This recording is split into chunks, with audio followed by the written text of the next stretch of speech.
주는 그리스도시요 살아계신 하나님의 아들이시나이다. 하나님 진심으로 감사를 드립니다.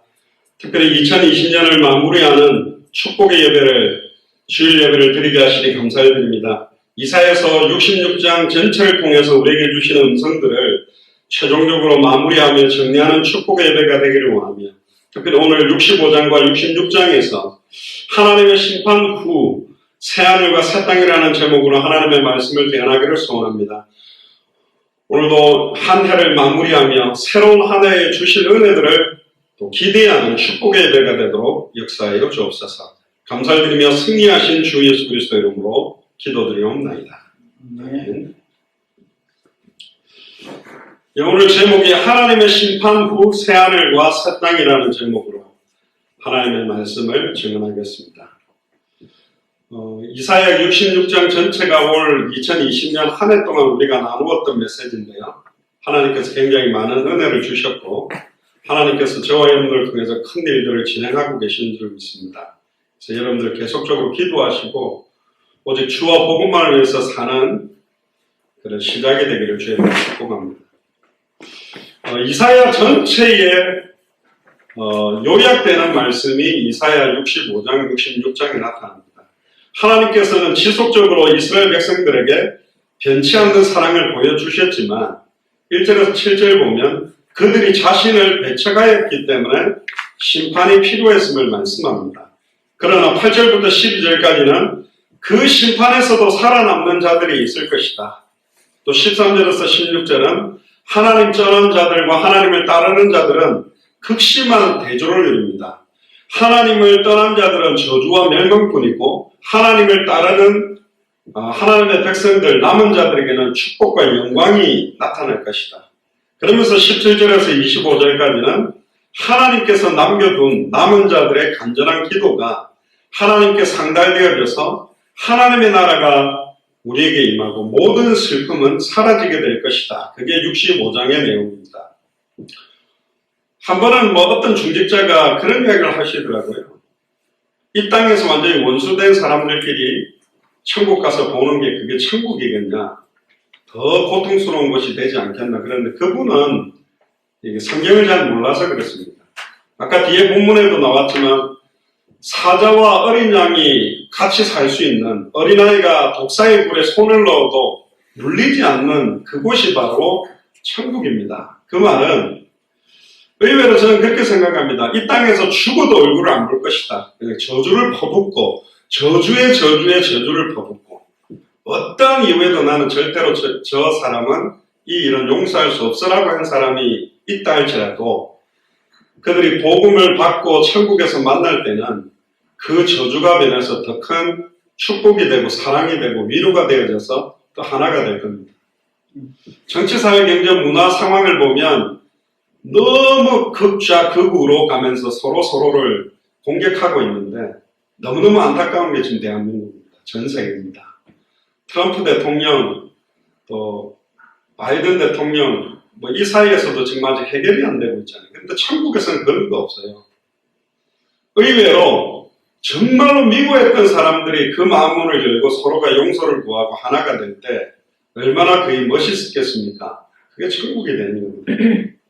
그래서 아이고 저 사람도 예수 믿는데 나를 천국에서 만나면 어떻게 볼까 그런 불안 염려는 버리시기를 바랍니다.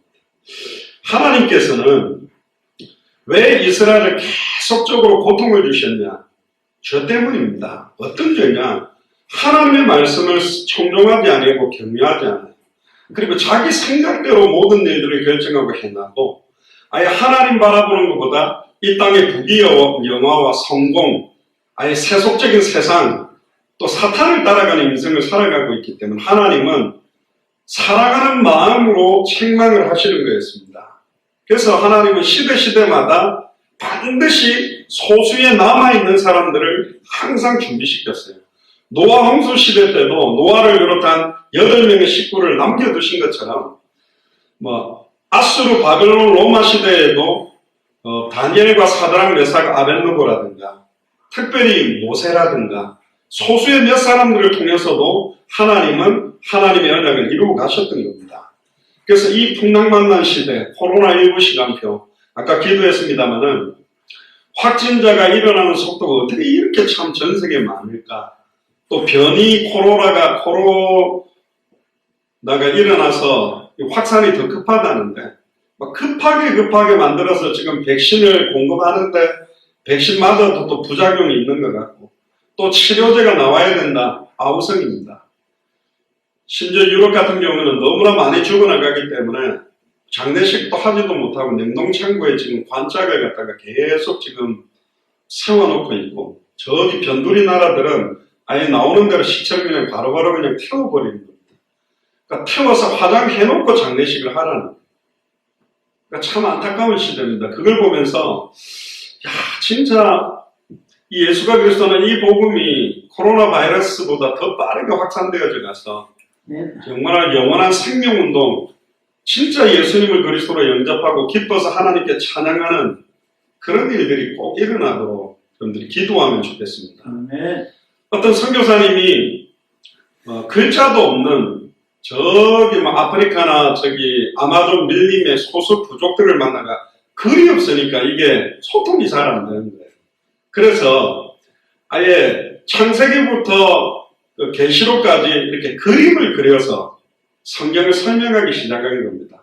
그러니까 하나님이라는 분이 막 이렇게 우주 만물을 창조한 거, 그리고 아담과 하와를 사탄이 속인 거. 그런데 이걸 막 어떻게 기본적인 언어로 하는데 막 아담과 하와가 따먹을 나니까 이 사람 먹으면 안 된다고 먹으면 안 된다는데 먹으면 그래 막 이 사람 이걸 왜 먹었냐면서 그때부터 막 고통이 오고 너무나 많은 구약시대 고난이 온 걸 보고 너무너무 마음 아파하다가 하나님이 직접 사람을 모르고 이 땅에 오신 날이 크리스마스 나니까 막 이 사람들이 일어나서 막 하면서 막 춤추고 너무너무 감사하고 그러면서 그런데 웬걸요 예수님 십자가에 못 박으니까 막 이 사람들이 막 눈물을 흘리고 땅을 치고 근데 3일 만에 예수님이 부활했다니까 또 막 기뻐하고 근데 승천했다가 성령으로 지금 이 자리에 계시다. 지금 이 예수님을 우리 마음속에 모셔드릴 때 우리가 영원한 임마누엘을 누리고 하나님 자녀가 된다. 이 사람들이 완전히 무릎 꿇고 두 손 들고 이렇게 받아들이는 거 보고 막 이 선교사님들도 울고 이들도 막 기뻐서 우는 그런 이야기를 들어봤습니다. 지금도 오지를 향해서 빛도 없이 이름도 없이 파고 들어가서 복음 전하고 있는 사람들이 있어요. 우리는 큰 건물 막 빚내가지고 온 난리치가 교회 지어놓고 하나님 영광 받았다고 이렇게 자랑하고 있는데 어떤 걸 더 기뻐할까요? 사실은 우리가 지금 가치관이나 기준이 잘못돼 버린 겁니다. 한 사람 한 사람들에게 올바른 복음으로 뿌리내려서 그들을 제자로 세워가는 게 성전들을 세워가는 거고 그런 사람들이 모일 장소가 없어서 건물을 짓는다면 이해가 되는데 크게 지어서 장사하듯이 사람들을 영업하듯이 끌어모으기 위한 도구로 건축을 한다면 하나님이 기뻐하는 건축은 아니지 않습니까? 결국은 하나님께서 그래서 헤롯 성전을 무너뜨리고 내 집은 만민이 기도하는 집이며 이 헤롯 성전을 무너뜨려라. 내가 사흘 만에 이렇게 세우겠다.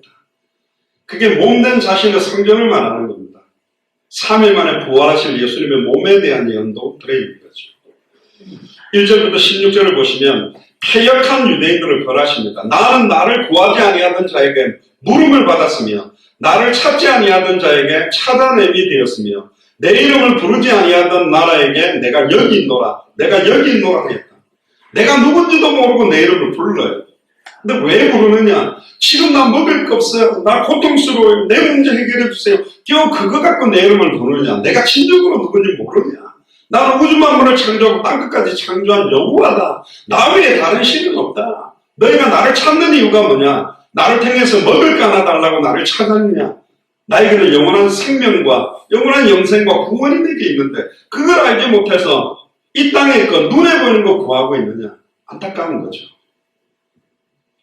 결국은 로마서 10장 20절에도 이 성경 구절이 이방인의 구원에 대한 예언으로 암시되어 나옵니다.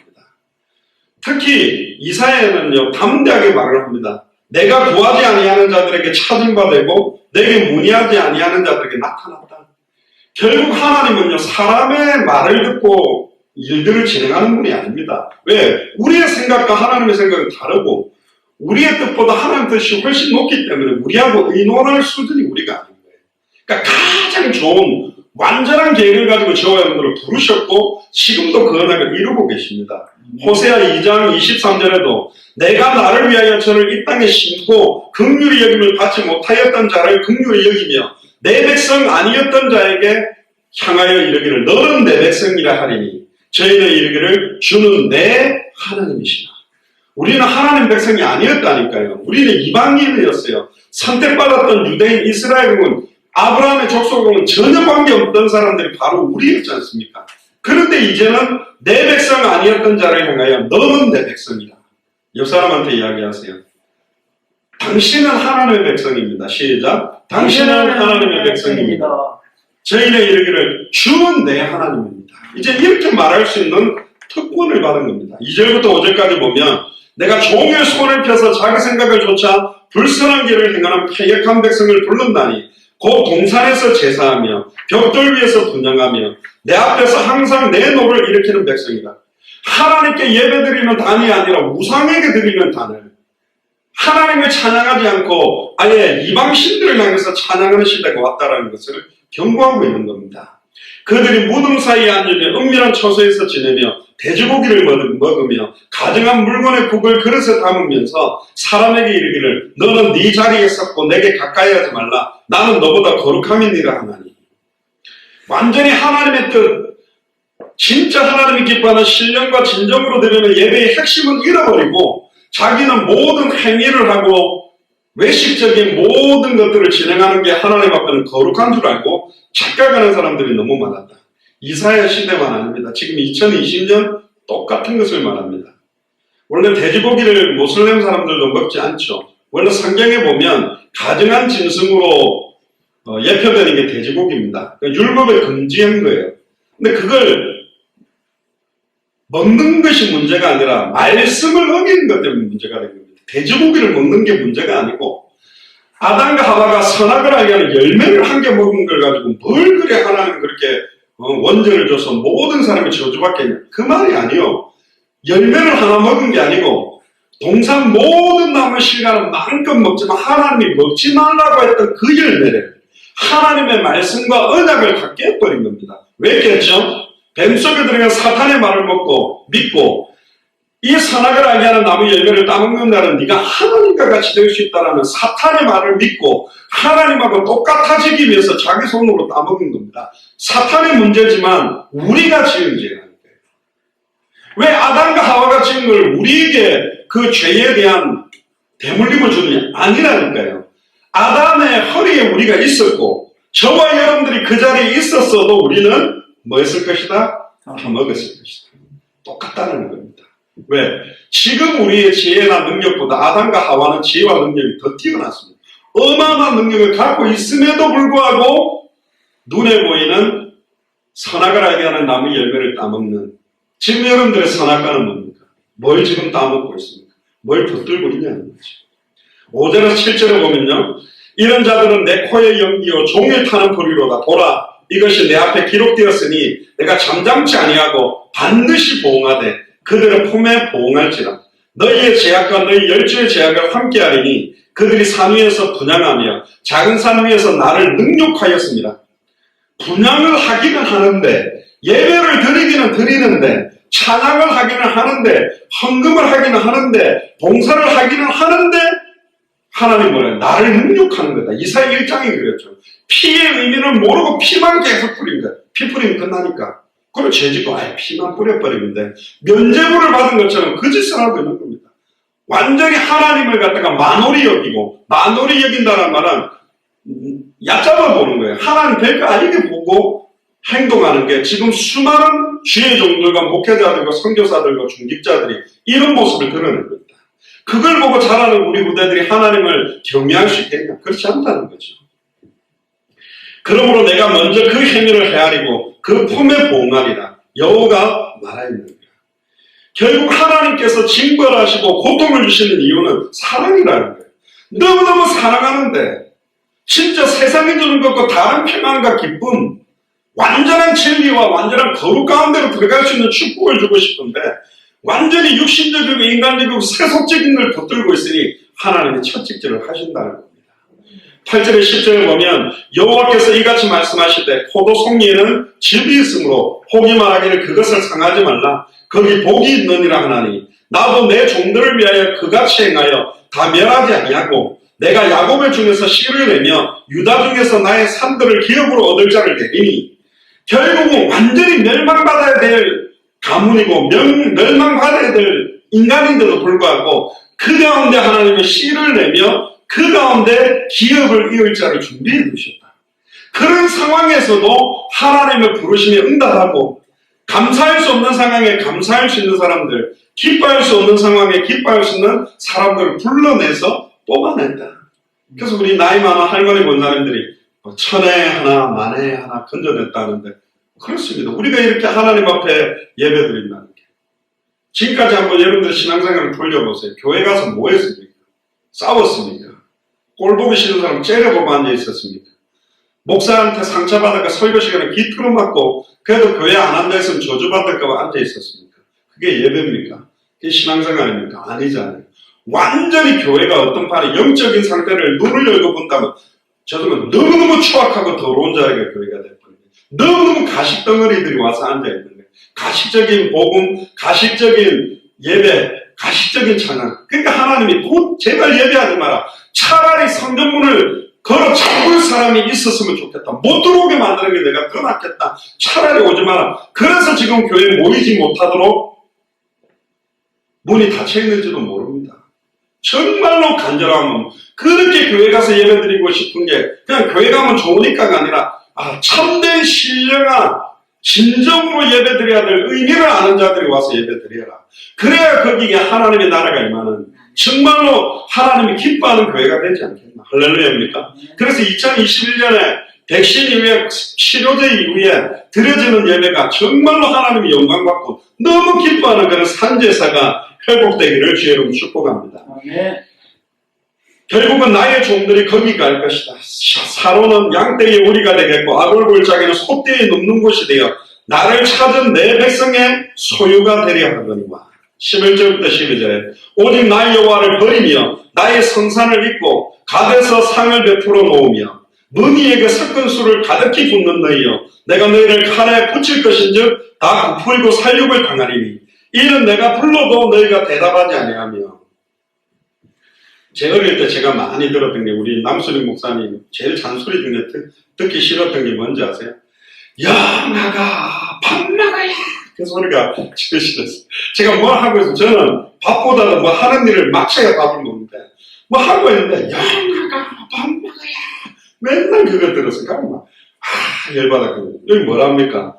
내가 불러도 너희가 대답지 아니하며 일부러 대답을 안 하는 거예요. 일부러 저희 어머님이 이제 밥 같은 거 차려주면 국이나 반찬을 좀 늦게 갖고 와요. 그럼 막 어머니하고 무언의 싸움을 하는 거예요. 국 들어오기 전에 밥 다 먹고 국 딱 들어오면 숟가락 젓가락 딱 놓고 나는 일어나가 버리는 거지. 그게 우리 기질입니다. 뭐 저만 그런지 모르겠는데 인간이 이렇다니까요. 수많은 우상들에게 경배하고 예배하고 있다. 나의 눈에 악을 행하였으며 나의 즐겨하지 아니하는 일을 선택했다. 우리가 부모님 완전 속썩이는 거 더 부모님 막 가슴을 휘고 파는 짓을 하잖아요. 하지 말라는 짓 더 많이 해버리잖아요. 똑같은 거예요. 우리 인생 자체가. 너무너무 안타깝죠. 13절에 15절에 보면 이러므로 즐겨워가 말하노라. 보라 나의 종들은 먹을 것이로되 너희는 줄일 것이니라. 보라 나의 종들은 마실 것이로되 너희는 가릴 것이다. 진짜 예수를 그리스도로 믿고 하나님을 경외하는 자들은 어떤 상황에서도 먹을 것이고 어떤 상황에서도 마실 것이다. 할렐루야. 영원히 목마르지 않은 영생수 이 물을 먹는 자는 다시 목마르려니와 내가 주는 물을 먹는 자는 영원히 목마르지 아니하는 그 영생수가 여러분들 생수의 강물이 여러분들 안에 계시는 성령으로 말미암아 터져서 흘러 넘쳐서 여러분들 지역으로 완전히 흘러가서 쩍쩍 갈려있는 마른 땅을 온전한 옥토로 바꾸게 되기를 주의 이름으로 축복합니다. 보라 나의 종들은 기뻐할 것이요 너희는 수치를 당할 것이요 보라 나의 종들은 마음이 즐거움으로 노래할 것이로되 너희는 마음이 슬픔으로 울며 심령이 상함으로 통곡할 것이며 또 너희의 끼친 이름은 나의 택한 자의 저주거리가 될 것이니라. 주 여호와께서 내가 너를 죽이고 내 종들은 다른 이름으로 칭하리라. 이제 우리 이름을 바꾸어 주신다는 겁니다.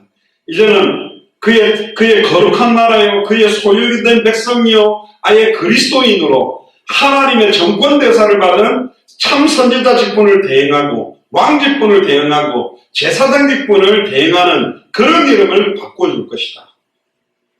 옛날에는 우리의 이름을 우습게 여기고 놀림거리로 여겼다면 이제는 함부로 우리 이름을 말할 수 없을 정도로 하나님이 우리를 축복하시겠다는 약속이고 16절에 그 이름으로 땅에서 자기를 위하여 복을 구하는 자는 진리의 하나님을 향하여 복을 구할 것이요 땅에서 맹세하는 자는 진리의 하나님으로 맹세하리니 이는 이전 환란이 잊어졌고 내 눈앞에 숨겨졌습니다. 할렐루야. 2020년 한 해 동안 있었던 모든 환란이 잊어지고 저와 여러분들 눈앞에 이제 숨겨지고 이제는 불신자들이 보고 두렵고 떨릴 만큼 하나님의 역사하는 역사가 올 한 해 2021년이 이제 시작되게 될 줄로 믿습니다. 특히 이사야 65장의 첫 번째로는 우리는 살아계시고 참되신 하나님만 섬겨야 된다. 두 번째는 우리는 하나님의 심판을 두려워하며 살아가야 된다. 그리고 세 번째는 우리는 하나님의 긍휼과 자비의 구원을 감사하며 찬송하는 것이 너무너무 중요하다는 것을 이야기합니다. 그리고 17절부터 25절에 보면 이제는 새하늘과 새 땅에 대한 축복을 이야기합니다. 오늘 읽었던 본문이죠. 보라, 내가 새하늘과 새 땅을 창조하나니. 그러니까 재창조의 능력입니다. 이 땅에 하나님의 나라가 완전히 완성돼서 이 땅에 우리가 사는 게 아닙니다. 지상나고는 계속 사는 게 아니고 우리는 새하늘과 새 땅으로 들어가게 되어 있어요. 너희는 마음에 근심하지 마라. 하나님을 믿으니 또 나를 믿으라. 내 아버지 집에 거할 곳이 많도다. 내 아버지 집에 거할 처소를 예비하면 다시 와서 너희를 나 있는 곳에 있게 하겠다 그랬지. 이 땅에 있겠다 안 했습니다. 여호와 증인이나 뭐 이런 사람 이상한 이단들은 이 땅의 천국이다, 이 땅이다, 지상에서 끝난다고 이야기하지만 아니에요. 새하늘과 새 땅을 창조하신다 그랬고 이전 것은 기억되거나 마음에 생각나지 아니할 것이다. 이 망각이라는 것은 좋기도 하고 나쁘기도 합니다.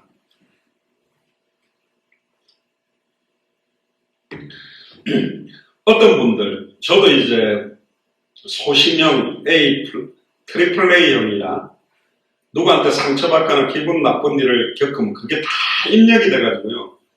뭐 천국 가서도 이게 기억하고 있지 않겠나. 그 정도로 어떤 분도 있죠. 당신이 1997년 몇 년 몇 월 며칠 몇 시에 뭘 내가 내한테 이런 소리 했지. 막 이것까지 그냥 거의 천재 수준으로 다 기억하고 절대로 안 잊어버리는 사람이 있습니다.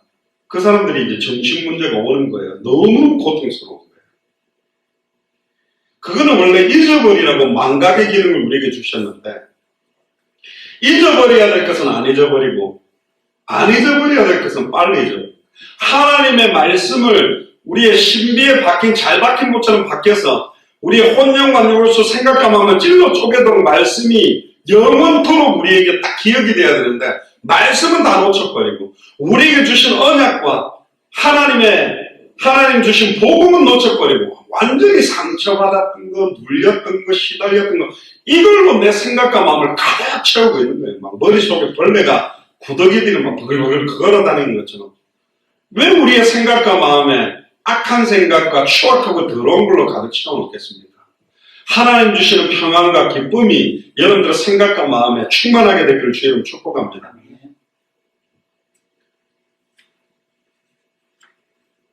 18절에 19절을 보세요. 너희는 나의 창조하는 것을 인하여 영원히 기뻐하며 즐거워할지니라. 보라, 내가 예루살렘으로 즐거움을 창조하며 그 백성으로 기쁨을 삼고 내가 예루살렘을 즐거워하며 나의 백성을 기뻐하리니 우는 소리와 부르짖는 소리가 그 가운데서 다시는 들리지 아니할 것이며. 할렐루야. 너무너무 고통스러웠던 그 울부짖음이 다시는 안 들리게 해주겠다고 말합니다. 저희 어머님도 이제 한 번씩 저희가 학교 갔다 와서 교회 가보면 뭐 저희 어머님 앉으면 막 3시간씩 기도하시는데 뭐 저희 어머니한테는 죄송한데 예전에 개척교회 할 때는 거의 기도에 막 70~80%가요. 그 막 신세 한탄 같은 기도에 너무 힘들어 하시는 부르짖는데 근데 그 소리가 다시는 안 들리게 만들겠다. 그게 하나님이 우리에게 주시려고 하는 겁니다. 요한계시록 21장 4절에도 모든 눈물을 그 눈에서 씻기심에 다시 사망이 없고 애통하는 것이나 곡하는 것이나 아픈 것이 다시 있지 아니하리니 처음 것들이 다 지나갔습니다. 인터넷 기사를 하나 봤는데요. 어떤 개 한 마리인데 한 10몇 년인가 이렇게 주인하고 같이 산 것 같아요. 근데 그 개의 이렇게 암덩어리 혹이 이제 이 바깥으로 튀어나오는 거예요. 이 막 보통 사람 주먹 두 주먹만 하는 게. 그 너무너무 고통스러운데 막 그분들이 나이 많은 시골 할아버지 할머니인 것 같은데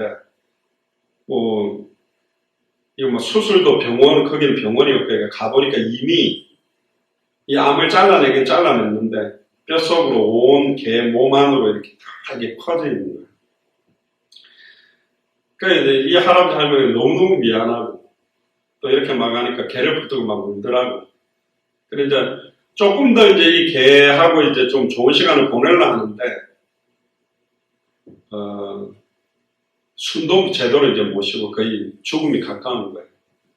결정을 내리는데 의사들하고 이야기하는데 이미 몸에는 모든 암이 퍼졌지만 이 개의 그 안구가 아직은 다른 개한테 이식을 해서 눈을 볼 수 있도록 할 수 있다 그래가지고 그 개한테 이제 미안하다.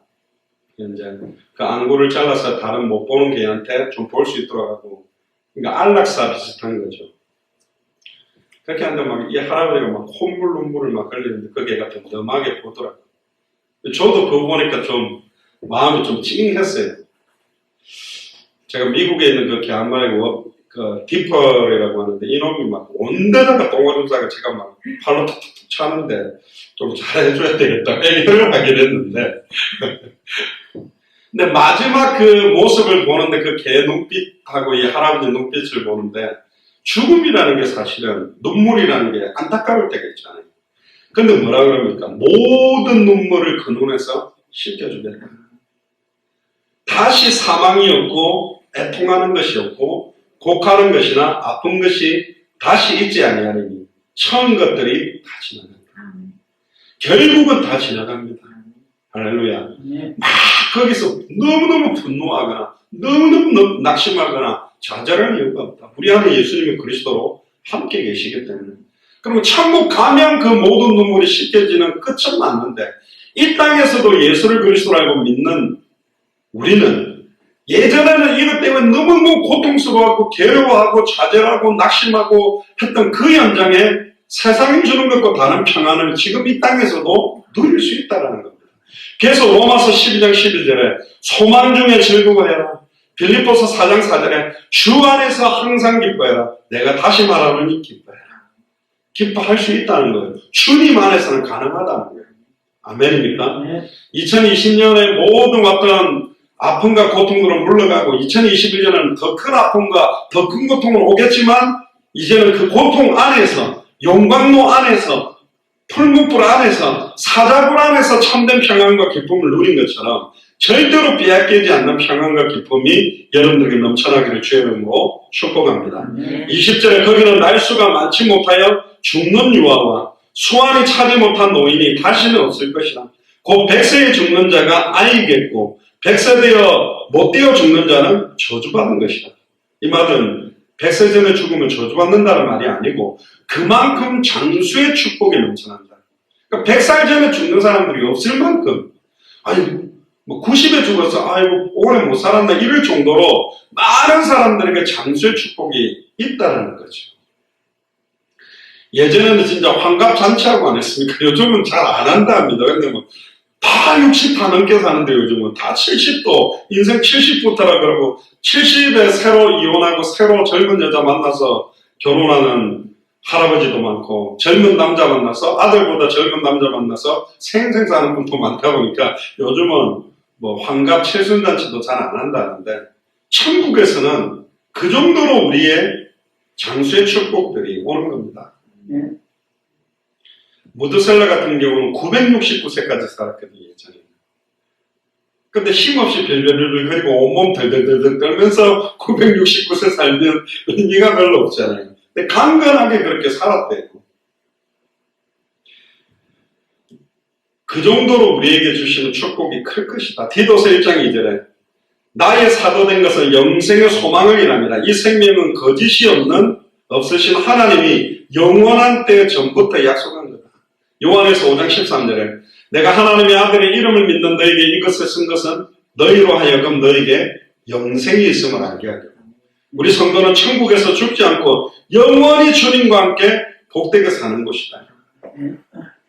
예전에 한번 제가 이야기 드렸던 예화인데 기억나십니까? 한 번 더 상기시켜보면 어떤 사람이 죽어서 이제 천국과 지옥 문 앞에 딱 갔는데 이 성경하고는 안 맞습니다. 그러니까 우스개 이야기인데 갑자기 아브라함이 나와서 네한테만 특별히 천국과 지옥을 선택하는 데를 네가 갈 수 있도록 해주겠다 그러니까 너무 좋아하는 이 사람이. 근데 이 사람 진짜 똑똑한 거예요. 그럼 천국도 한번 가보고 지옥도 한번 가보고 선택하면 안 됩니까? 그러니까 그래 어디부터 가볼래? 천국부터 한번 가볼게. 살짝 가보니까 너무너무 막 성경에 나온 그 영광스럽고 너무너무 아름다운 보석으로 창조돼서 정말로 좋은 거예요. 근데 가만히 계속 예수님하고 하나님께 찬양하고 기도하고 예배하고 찬양하고 기도하고 예배하고 찬양하고 기도하고 예배하고 찬양하고 기도하고 좋은 것 같은데 별로 이렇게만 계속하고 산다면 별로 재미없겠구나. 지옥을 한번 가봐도 됩니까? 그래. 지옥문이 딱 열는데 이거 완전히 막 우리로 말하면 저기 라스베가스 완전히 팔등신 금발의 미녀들 완전히 그냥 활락가 완전히 막 술 막 음악에 이야 완전히 막 쾌락의 극치 너무 활락에 술이란 좋은 술 다 있고 최고급 막 호텔에 최고급 파티에 너무 좋은 거예요. 야 속으로는 이거지 이런 데 살아야지 웃은 거예요. 아브라함이 이제 그래 천국 문 지옥 문 딱 가다 너 지금 어디로 들어가는 천국이 좋긴 한데 제 체질상은 지옥이 좀 맞는 것 같다. 왜 후회가 없냐? 예, 오케이 들어가. 문 열어가 탁 밀었는데 갑자기 막 사탄 막 귀신이 달려들어가 얘를 막 등부둥이도 치고 넣는 거예요. 그러면 잠깐만 왔다 하면서 막 질문 있습니다. 그러니까 사탄이 뭔 질문이냐 그러니까 아니 아까 내가 잠깐 그 지옥에 왔는데 그 아름다운 여자들 막 세상 부귀영화 너무 좋은 거 다 있었는데 왜 갑자기 거기로 나를 안 데려다주고 불구덩이에 씹어 던집니까? 그러니까 그 사탄이 엄청 웃긴 말을 하는 겁니다. 네가 아까는 관광비자를 받고 와서 그렇고 지금은 시민권을 받았기 때문에 불구덩이로 들어가는 거다. 놀러 다니는 여행지는 참 아름다운데 미국도 워싱턴도 캐나다 밴쿠버 제가 있었던 하와이 제가 좋은 데는 다 가본 사람인 것 같습니다. 세계복음화 때문에. 근데 여행으로 왔다 가면 진짜 환상이네. 그런데 살아보세요. 살아봐. 기름값 비싸고 언어도 안 되고 막 어려움 오는 겁니다. 결국은 우리가 있는 이 땅이 지옥이 될 것이냐 천국이 될 것이냐 그는 주 안에 있느냐 내가 그리스도 안에 있느냐 내가 진짜 예수를 그리스도로 알고 믿고 있느냐 그 차이에서 달라지는 겁니다. 막 들어가기 싫은 집입니까? 맨날 바가지 긁는 그냥 마누라로 보입니까? 맨날 돈 안 벌고 술 처먹고 나 두들겨 패는 남편으로 보입니까? 진짜 그 자리에 하나님의 나라가 임할 때요. 긍휼이 여겨지고 뭔가 인간적으로 육신적으로 화합되고 하나 되는 것이 아니라 배후의 역사는 사탄 마귀 귀신 흑암 세력들이 무너질 때 진정한 가정의 평화와 사랑이 임하게 될 줄로 믿습니다. 21절에서 23절을 보면 그들이 가옥을 건축하고 그것을 거하겠고 포도원을 재배하고 열매를 먹을 것이며 그들을 건축하는데 타인이 거하지 아니할 것이며 그들의 재배한 것을 타인이 먹지 아니하리니 옛날에는 재배만 해놓으면 다 빼앗기고 건축만 해놓으면 다 빼앗겼는데 이제는 그런 축복들이 올 것이다. 이는 내 백성의 수완이 나무의 수완과 같겠고 나의 택한 자가 그 손으로 일한 것을 길이 누릴 것이니며 그들의 수고가 헛되지 않겠고 그들의 생산한 것이 재난에 걸리지 아니하리니 그들은 여호와의 복된 자의 자손이요 그 소생도 그들과 함께 될 것이다. 우리 후대까지 이런 축복을 24절에 너무너무 멋있는 말씀을 줍니다. 따라해보세요. 그들이 부르기 전에 내가 응답하겠고 내가 응답하겠고 그들의 말을 마치기 전에 그들이 말을 받기 전에 내가 들을 것이며 내가 들을 것이며 부르기 전에 내가 응답하겠다. 네. 말을 마치기 전에 내가 들을 것이다. 네. 얼마나 멋있는 응답입니까? 특히 25절에 이리와 어린 양이 함께 먹으며 사자가 소처럼 짚을 먹을 것이며 뱀은 흙으로 식물을 삼을 것이니 나의 성산에는 해암도 없겠고 상암도 없으리라. 나 여호와의 말이다. 네. 이게 천국입니다. 그래서 65장의 마무리는 우리는 새하늘과 새 땅 곧 천국을 소망하며 살아가야 된다. 이 땅의 것은 다 없어질 거다. 두 번째는 우리는 현재 우리에게 일어나는 고난들을 잘 참아야 된다. 왜? 고난이라는 포장지를 쓰고 왔지만 그 안에는 진짜 응답들이 들어있습니다. 의외로 큰 응답이라고 생각했던 것 때문에 포장지를 열어봤더니 그것 때문에 더 교만해지고 자만해지고 낙심해지는 것들도 너무너무 많기 때문에 로마서 8장 18절에 현재의 고난은 장차 우리에게 나타날 영광과 좋기 비교할 수 없다. 로마서 8장 24절 25절에 우리가 소망으로 구원을 얻었음에 보이는 소망이 소망이 아니니 보는 것을 누가 바라리요. 만일 우리가 보지 못하는 것을 바라면 참음으로 인내함으로 기다려라. 아멘입니까? 아멘. 우리는 눈에 보이는 걸 따라가는 사람이 아니에요. 위에서 부르신 부름의 상을 향하여 따라가는 사람들입니다. 우리는 이 땅에 살지만 하늘에 속한 자로 살아가는 거죠. 세 번째는 우리는 경건하게 살며 의와 선만 행하며 살아가는 것이 합당하다. 베드로후서 3장 11절 12절에 거룩한 행실과 경건함으로 하나님의 날이 다시 오실 그리스도의 날이 임하기를 바라보고 간절히 사모해라. 그렇게 살아라고 했어요. 그래서 우리가 마라나타 신앙을 가지는 겁니다. 마지막 66장 하나님의 심판, 언젠가 반드시 이루어질 하나님의 영원한 나라에 대한 말씀과 심판을 말합니다. 1절 2절을 보면 하나님께서는 땅을 발등상으로 삼으시고 보좌에 앉아서 천하들을 높이 드신다. 저번에도 이야기 안 했습니까? 석가모니다, 마호메시다, 종교를 만들었던 수많은 창시자들은 그 믿는 쪽으로 해가지고 불교는 극락으로 가고 천도교 믿는 사람은 천상광제 믿는 사람은 천상으로 가고 우리는 하늘나라를 갑니까? 아니요. 예수님의 심판대 앞에는 죽었던 모든 사람들이 일어나고 살았던 모든 사람들도 그 하나님의 심판대 앞에 다 무릎 꿇게 되어 있습니다. 그리고는 양과 염소를 나눈 것이 천국과 지옥으로 나눈다고 되어 있어요.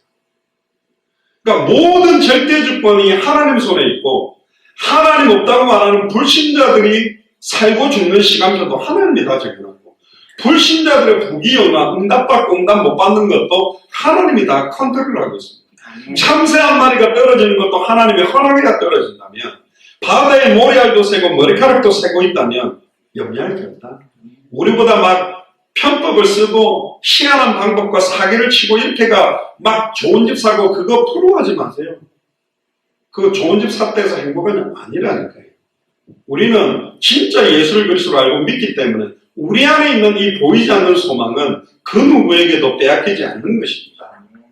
이스라엘 백성들은 형식적인 제사를 하나님께 드림으로 모두가 살인자가 되고 말았습니다.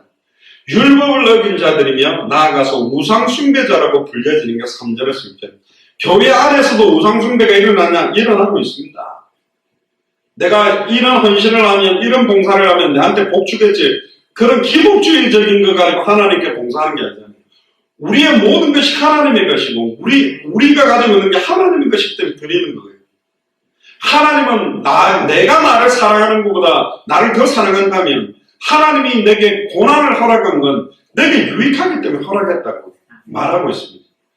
그래서 진짜 이 고난이 오는 이유, 내게 이런 고통이 오는 이유, 내게 영적 문제, 정신 문제, 마음의 문제, 육신의 문제, 환경 문제가 오는 것이 하나님이 허락했다라면 이걸 통해서 나를 죽이려고 하는 게 아니거든요. 이 가운데서 하나님은 찬송받기를 원하고 영광받기를 원하고 주 그리스도시요 살아계신 하나님의 아들이심을 고백해 주기를 원하는 겁니다. 욥기서에도 욥이 특별히 잘못해서 고난받는 게 아니에요. 보통 교회에서는 욥 친구들처럼 누가 어려움 당하면 네가 하나님께 회개야 뭘 똑바로 못해가 헌금 떼먹는 게 이제 봉사하는 게 아니라니까요. 모든 상황 현실 조건 속에서 하나님의 영광받기 위해서 모든 일들을 진행하고 있다는 겁니다. 7절부터 11절에 보면 그러나 하나님께서는 남은 자들을 확실하고 빠른 방법으로 이스라엘 땅으로 돌아오게 할 것이고 12절에서 24절에는 66장 평화가 예루살렘에 깃들게 되며 세상의 모든 백성이 하나님의 이름을 찬양하게 될 것이다. 그러니까 저는 수많은 그 힌두교인, 불교, 모슬렘, 유대교, 또 막 무신론자들, 이상한 무속에 빠져 있는 사람들의 입으로 오직 예수 그리스도의 이름만 찬양하는 그런 날이 속히 오기를 기도합니다. 자, 1절부터 보시면요. 1절부터 14절은 하나님의 말씀을 인해 떠는 자들 두 가지죠. 하나님의 말씀 때문에 떤다라는 것은 너무너무 무서워서 떠는 사람이 있고 경외하기 때문에 떠는 사람이 있습니다. 아버지나 어머니의 말씀을 엄하게 이렇게 딱 생각할 수 있어야 되는데 완전히 하나님의 말씀을 버려버리고 하나님이 제일 기뻐하지 않는 일만 하는 자들이 이스라엘 백성들이었거든요. 1절, 2절에 보세요. 여호와께서 이같이 말씀하시되 하늘은 나의 보좌요 땅은 나의 발등상이니 너희가 나를 위하여 무슨 집을 지을꼬 나의 안식할 처소가 어디랴. 그러니까 손으로 만든 곳에는 하나님이 계시지 않겠다 그랬거든요. 그럼 건물을 갖다가 지금 몇백억짜리 우리나라 전 세계 10대 대형 교회 중에 6, 7개가 한국에 있거든요. 한 건물만 해도 몇백억짜리 공사를 내가 지어놨거든요. 너희가 나를 위해 무슨 전을 지었냐? 누가 영광받기 위해서 지어놨냐? 솔직히 제가 냉철하게 봐도 진짜 하나님께 영광 돌리기 위해서 짓는 건축보다는 이걸 통해서 나의 목회 역량과 내가 목사로서, 단임 목사로서, 내가 장로로서 과시하고 싶어서 드러내는 건축도 많다. 그게 과연 하나님이 받으시겠느냐? 나 여호와가 말하노라 나의 손이 이 모든 것을 지어 다 이루었다. 형식적인 종교생활은 무의미하다. 그러니까 외식하거나 종교적인 거 하지 마라. 차라리 거짓말하지 말고 아니면 아니고 힘들면 힘들다 하고 인정하고 내 중심과 온전한 마음을 하나님께 드리는 것이 더 우선적인 것이라는 것입니다. 2절 후반절에서 3절 후반절에 보면 물론 마음이 가난하고 심령에 통회하며 나의 말을 인하여 떠는 자 그 사람은 내가 공부하리. 이게 예수님의 산상수훈입니다. 애통하는 자, 마음이 가난한 자, 그 사람들이 복이 있다. 내가 이 정도 했으면 하나님한테 복 받겠지. 이 정도 했으니까 내가 이 정도 한 사람이야. 내가 이 정도 사역을 했어. 이 정도 일을 해온 사람이야. 하나님은 그들을 물리친다고 되어 있거든요. 소를 잡아 드리는 것은 살인함과 다름이 없고 어린 양으로 제사 드리는 것은 개의 목을 꺾음과 다름이 없으며 어린 양의 피를 바치려는데 그건 뭐냐? 왜 어린 양을 바치는지 그 피가 장차 메시아의 피, 예수 그리스도의 보혈이라는 의미는 모르고 그냥 목만 꺾어버리는 거예요. 이게 이제 익숙하게 돼가지고 진짜 하나님 앞에 두렵고 떨림으로 드리는 예배들이 되지 않아요. 과부가 드렸던 그런 두렵돈 같은 그런 예물이 아니고 내가 이 정도 헌금하면 내가 많이 했지. 그러니까 아나니아 삽비라처럼 사실은 헌금하고 죽는 사람들도 일어나는 것입니다. 드리는 예물은 돼지의 피와 다름이 없고 어린 양의 피와 돼지의 피를 똑같다고 말합니다. 의미를 모르고 내는 것은 부정한 것이다. 믿음으로 하지 않는 모든 건 죄다.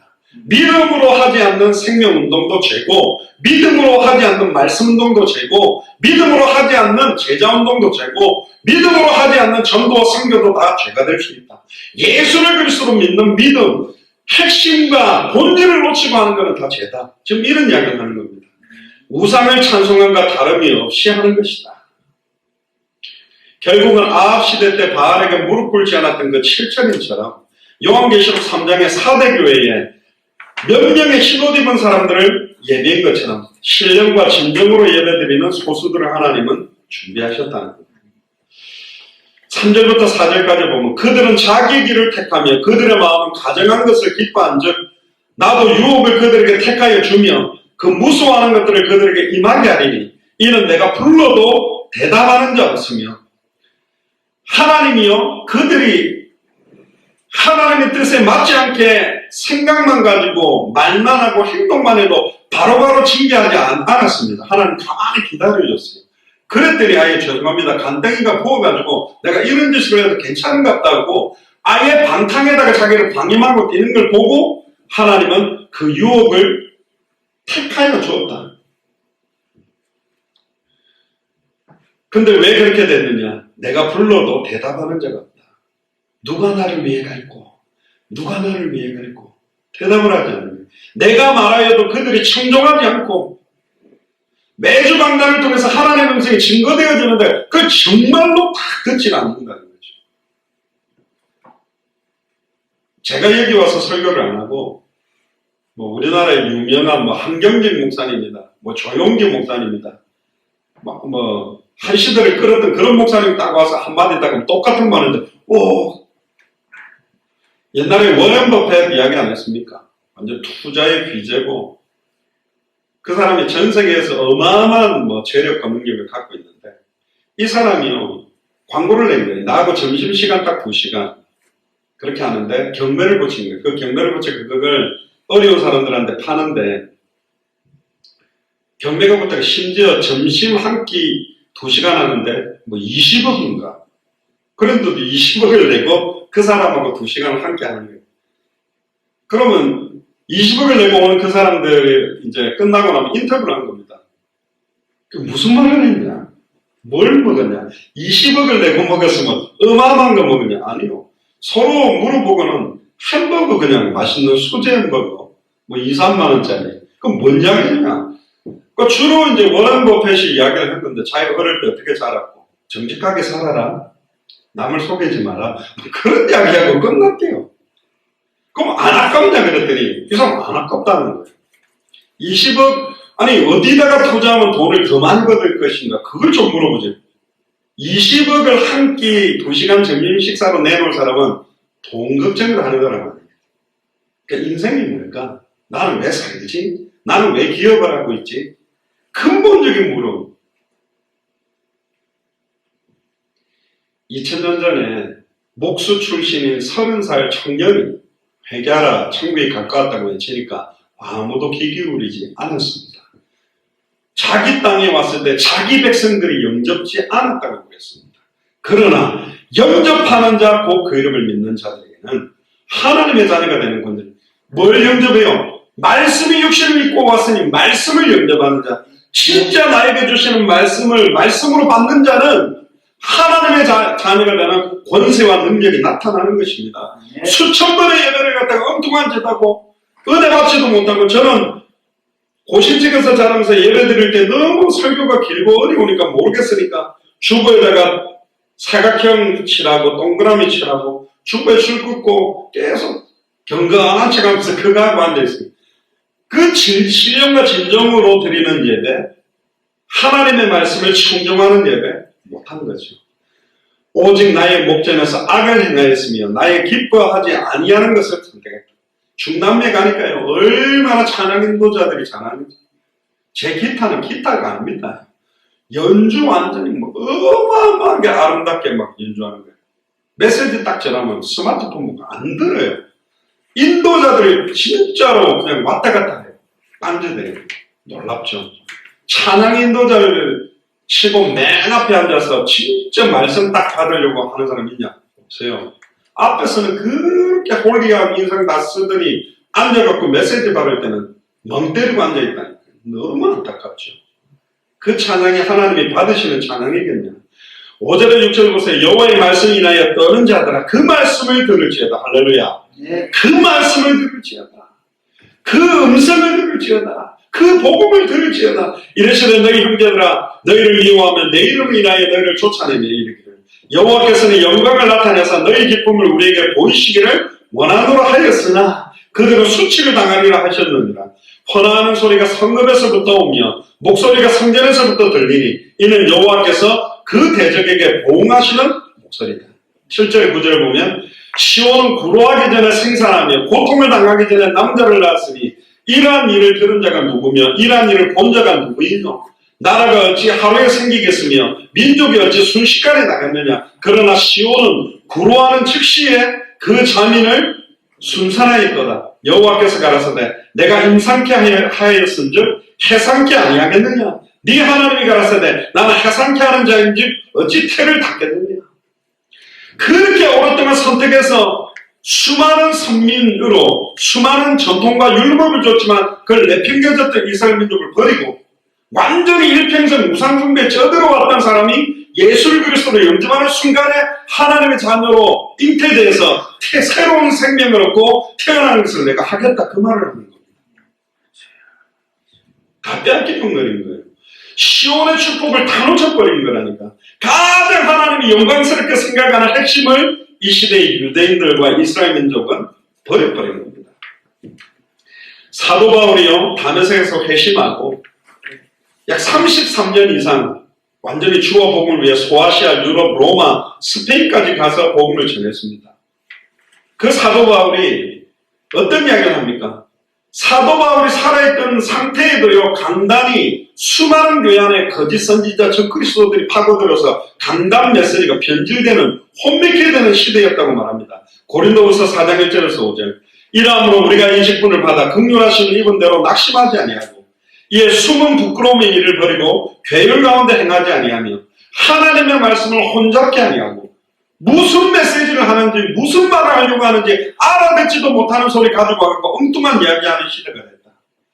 지금 왜 예수님이 그리스도로 우리 안에 계시며 왜 우리는 예수를 그리스도로 믿어야 하며 성경 66권 창세기부터 계시록까지 어디를 열어도 예수가 그리스도 되심을 밝히 증언해야 되는 이유가 뭐냐? 지금도 사탄이 역사하고 지금도 죄와 저주가 임하고 지금도 하나님과 단절되어 있기 때문에 어린아이부터 노년까지 교회의 일 조그마한 것 하나부터 큰 일까지 하는 모든 사람이 예수를 그리스도로 믿는 믿음을 가지고 아니하면 이 땅에서 승리할 수 없다, 이 이야기를 하고 싶은 거죠. 그래서 하나님의 말씀을 혼잡게 아니하고 오직 진리를 나타내므로, 오직 진리가 누굽니까? 예수 그리스도입니다. 오직 예수가 그리스도이심을 나타내므로 하나님 앞에서 각 사람의 양심에 대하여 스스로 청구하느라 만일 우리 복음이 가리웠으면 망하는 자들에게 가리운 것이다. 그 중에 이 세상 신이 믿지 아니하는 자들의 마음을 혼미케 하여 그리스도의 영광의 복음의 광채가 비치지 못하게 하미니 그리스도는 하나님의 형상이다. 우리가 우리를 전파하는 것이 아니고 오직 그리스도의 주 되신 것과 또 예수를 위하여 우리가 너희의 종된 것을 전파하는 것이다. 지금 강단이 혼미케 된 시대입니다. 그냥 교회에서 안 하면 절에서 해도 괜찮은 메시지가 강단에서 나오고 있는 시대가 됐습니다. 날마다 그리스도를 밝게 증언해야 될 이유가 뭔지를 모르고 있습니다. 이사야 66장까지 보면요, 계속 반복돼요. 그래서 이사야서를 계속 매주하기 어려운 메시지입니다. 왜냐하면 그럼 또 여호와의 말씀을 청종치 않고 고난받았는데 회복시킨다, 고난받은 또 계속 그것만 반복돼요. 왜 반복이 되죠? 사도 바울이 그랬습니다. 내가 너희들에게 같은 말을 쓰는 것이 내게는 수고로움이 없고 너희들에게는 안전하다. 혼잡한 말을 하지 말고 왜 날마다 같은 말을 전해야 되는지. 고린도전서 2장 1절에 5절에도 내 말과 내 선도함이 말과 지혜의 아름다운 것으로 하지 아니하고 오직 그리스도와 십자가에 못 박히신 것 외에는 나는 말하지 않겠다. 갈라디아서 1장에도 우리는 하늘에서부터 내려온 천사라도 우리가 너희에게 전한 복음 외에 다른 복음을 전하면 저주를 받을지어다. 다시 말하면 저주를 받을지어다. 다른 복음을 말하면 저주받게 하는 거라니까요.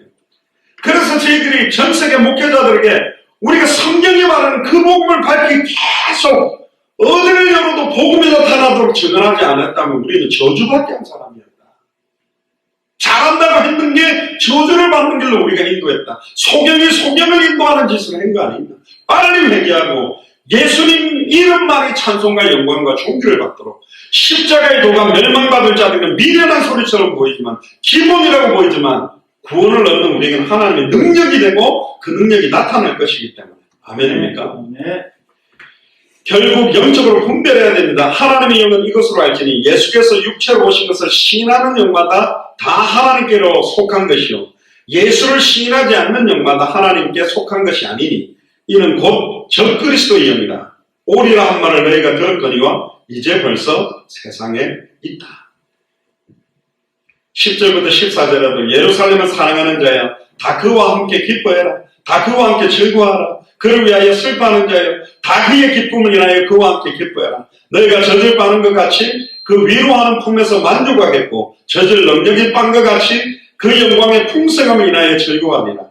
여호와께서 이같이 말씀하시되 보라 내가 그에게 평강을 강같이 그에게 열방의 영광을 넘치는 시내같이 주리니 세계복마에 대한 이야기를 또 하시다니 너희가 그 젖을 빨 것이며 너희가 옆에 안기며 그 무릎에서 놓을 것이라 어미가 자식을 위로한 같이 내가 너희를 위로할 것인즉 너희가 예루살렘에서 위로를 받으리니 너희가 이를 보고 마음이 기뻐서 너희 뼈가 연한 풀에 무성한 같으리니 여호와의 손은 그 종들에게 나타나겠고 그의 진노는 그 원수들에게 갈 것이다. 결론입니다. 66장 이제 이사야 66장 마무리를 하면서 첫 번째로는 우리는 우리의 신앙생활이 형식이 되지 않도록 외식적인 신앙생활이 되지 않도록 조심해야 됩니다. 두 번째는 우리는 하나님의 말씀을 인해 떠는 자가 되어야 됩니다.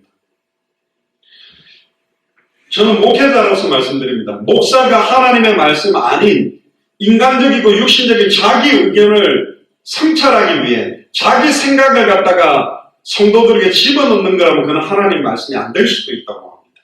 저는 봅니다. 왜? 변질된 메시지를 하고 있는 사람이 많기 때문에. 자기의 생각을 갖다가 하나님의 말씀이라고 전하는 사람들이 있기 때문에.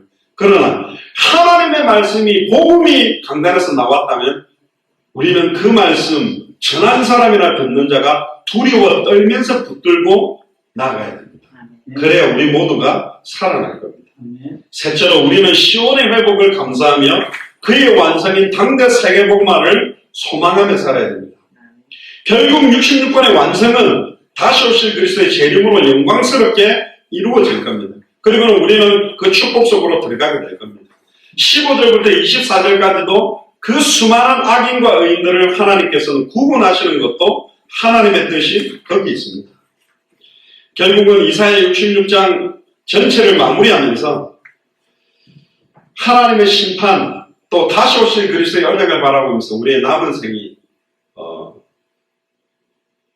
한 시간도 또 순간순간 허투루 보내지 말고 진짜 주와 복음을 위해서 우리의 남은 생을 온전히 드리게 되는 그런 남은 인생이 되기를 주 여러분 축복합니다. 기도하겠습니다.